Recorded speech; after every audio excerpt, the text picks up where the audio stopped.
guys, welcome back. Okay, we are on lesson 10 and we're going to talk about tooth. Not only buying a good set of pencils is important, the tooth of your paper is equally as important. And if you are aware of tooth, this is a beginner class. You're ahead of the game. But for those of you who are beginners, and I am catering this to way beginning, we're going to work up, but this is the real beginning. You need to learn about tooth. One of my biggest regrets when I first started with coloring books was I didn't care about tooth. It didn't even dawn on me that the books would not be of quality. Coloring books are printed at printers, not art stores. The paper is for ink. And we as coloring book artists kind of just accept it because most of us are just coloring for relaxation, and that's fine too. But you're here and you want to learn art. So technically, I'm not teaching you how to color out of a coloring book. I'm teaching you how to produce good artwork. So tooth is very important. Now, it doesn't mean that every book out there has bad tooth. That is 100% not true. You'll see me working out of color books all the time. I love color books. I have since I first started with them. I have almost every one of their books. They come excellent quality. In fact, I just got a brand new one that I still have to review, and it did not disappoint me again. So there are books out there that are very good. Set of Art by Budek. I forgot her first name. Oh my God. COVID Brain. She puts out a great book called Set of Art, and there's two of them, Set of Art 1 and 2. Fantastic paper. She put it on art paper. A lot of the books that you get on Etsy are downloadable. If you have a printer that will print, those are my recommendations because you could pick and choose whichever picture that you want. So if you haven't checked Etsy out for their coloring book selections, go there. It's not just books, it's downloads to your computer. These days, I don't buy full books. The only books I get are colored books. And I like it that way because I have extreme guilt telling people go out and buy a book that I don't feel the paper is good. I'm lucky that I don't color in coloring books anymore at all. I put everything through my printer so I can put it on better paper. And the paper I put it on is Nini 67-pound smooth Bristol vellum. And you can get that in an office supply place, and you get a big thick pack. And that's what this is, this paper down here. Now, the paper that I have over here is watercolor paper. Watercolor paper is cotton, and it's thick, and it's got a lot of tooth. Yes, you can color on it, but it's kind of hard to get past the tooth. I have it out today because I'm going to be able to show you exactly what tooth is and why you want good tooth. So I have out some of my Starjoy pencils, and I'm going to go with the darker, I'm going to use magenta. And I'm going to take my pencil, I'm going to lightly scratch the paper. And I'm going to let you see what develops. Because patterns will develop. And you could easily see it. That's tooth.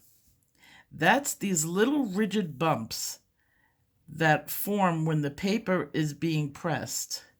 And they kind of look like this. And there's rows of them or different patterns in them. Different companies have different tooth patterns. They come in all different smooth, rough. Pastel board is like rubbing your pencils on sandpaper. But now watch what happens.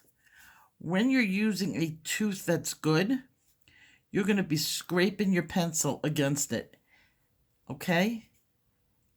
And all those little ridges, which are standing nice and tall, are scraping the core off your pencil. And that's how you get your your color on the paper. If you have a very smooth surface, and like say over here, it's very smooth, you could see that the tooth, even though I'm going lightly, doesn't come up as much as it does over here. This has a smoother tooth. Tooth can do a couple of things. Tooth can damage. So if you take your pencil and you rub it really hard, and you're going hard on that paper because you don't have patience or you think you want to get it done faster, you've now filled that tooth up. Now, I mean, I have plenty of this. That little bit is not going to wear down this tooth on a board, but it will on this.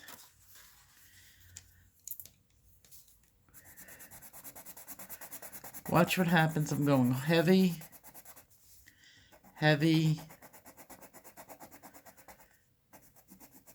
All of a sudden, I'm on my third one, and I'm getting slippery. Once you've hit slippery and you're not getting that scratchy feeling, you're running out of tooth. Now you've done either one or two things. You've either filled it up and all this area in here has all it can take, or you've broken off and damaged your paper, and now it's running smooth